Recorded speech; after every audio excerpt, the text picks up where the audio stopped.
अंतःकरण चतुष्टय, ज्ञान की भाषा में इसी को लोग कहते हैं, अंतःकरण चतुष्टय की पवित्रता। तो बस इतना ही है। 3 काम तुम कर लो, चित्त को कीर्तन से शुद्ध करो, शास्त्रों से बुद्धि को शुद्ध कर लो, अपने अहंकार को शून्य कर दो गुरुदेव के चरणारविंद में। फिर देखता हूं बैठा हुआ वो, छीन लिया मेरा भोला सामन, मेरो राधा रमन, मेरो राधा रमन। तुम्हारे इस भोले से मन को राधा रमन छीन के ले जाएगा। मन पर मेहनत मत करना। लोग मन के लिए परेशान हैं। मन कैसे ठीक करें गुरुजी, मन को कैसे अच्छा करें, मन को कैसे निर्मल करें। अरे तुम्हारे ऊपर के पूर्वज भी नहीं कर सकते, तुम क्या करोगे? बुद्धि से शास्त्र, अहंकार गुरु के चरणों में, और कीर्तन हरि नाम, चित्त को हरि नाम दे दो। ये 3 काम तुम्हारे जीवन में हो तो देखता हूं कि मनमोहन कहां बैठा रहता है, भागा भागा चले आएगा, मक्खन हो जाएगा तुम्हारा मन, और इस माखन को लूट के, छीन के, चुरा के ठाकुर खा लेंगे। यही माखन, ऐसा ही मन माखन है। गोपियों के ऐसे ही मन है, भक्तों के ऐसे ही मन है। मैं प्रयास कर रहा हूं बहुत सहजता से कहने का, लेकिन विषय इतना कठिन है आज का कि कितना सहज करूंगा। पर मुझे लगता है आपको थोड़ी थोड़ी तो समझ में आ ही रही होगी। हम थोड़ा थोड़ा कह रहे हैं, थोड़ा थोड़ा तुम समझ भी ले रहे होगे। बड़ा सुंदर वार्ता हुआ। इस प्रकार जब हम अपेक्षा रहित होकर किसी भी वस्तु या व्यक्ति के विषय में पूर्वाग्रह से जब ग्रसित न होकर वर्तमान में हम जीते हैं, तो हमारे जीवन से दुखों की संख्या, शोक की संख्या 99% मिट जाती, खत्म हो जाती। बस जब आप पूर्वाग्रह, पुरानी मेमोरी, पिछली बार गए थे तो सासू माँ ने 5001 रुपया दिया था, अब दामाद का कीमत कम हो गया, बताओ 501 दे दी। तुलना, ये तुलना तुमको दुख दे रही। आज तो 501 में भी मस्त रहो, वाह वाह, इतना बचा हुआ है, बड़ी अच्छी बात। कोई तुलना है नहीं। हर चीज जब बदल रही तो तुम क्यों नहीं बदल रहे?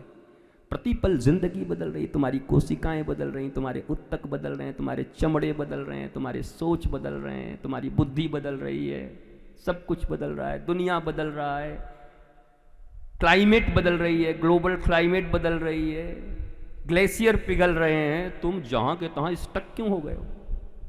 क्यों खड़े हो गए? खड़े मत हो, रुको मत। सॉल्व चेंजिंग, तुम भी चेंज।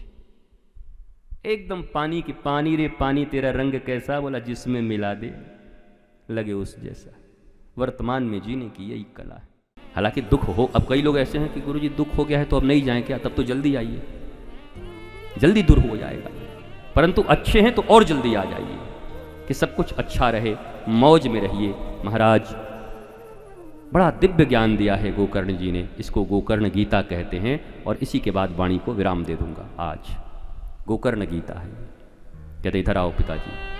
देहिस्थिमान सरुधिरे भिमतिम त्यजत्वम जाया सुतादिषु सदा ममताम विमंच पश्यानिशम जगदिदम क्षणभंगनिष्ठम वैराग्य राग रसिको भक्तनिष्ठ।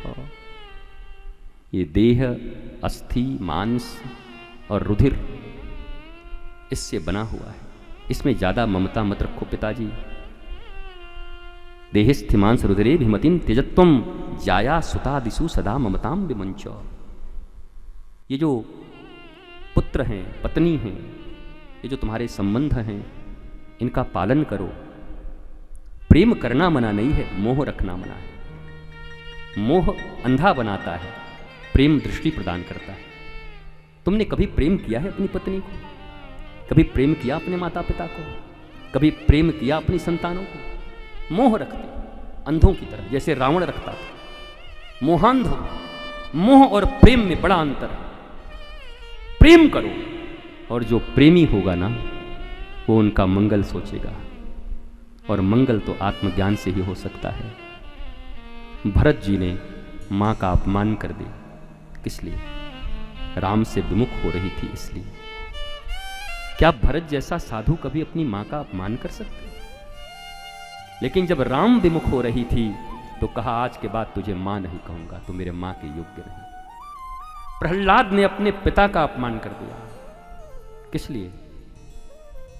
नारायण के शरण में नहीं आ रहे थे, जानते थे कि इनकी मौत एक दिन बड़ी दुर्भक्ष होगी, फाड़ दिए जाएंगे, ये अतड़ी पचौनी इनकी निकाल ली जाएगी भगवान के द्वारा, ये सुधर जाते, इनका मंगल हो जाता।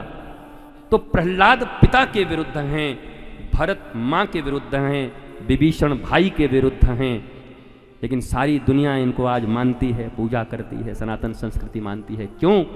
क्योंकि ये सब राम विरोधी नहीं, राम चरण के प्रेमी हैं, ज्ञान के प्रेमी हैं, भक्ति के प्रेमी हैं।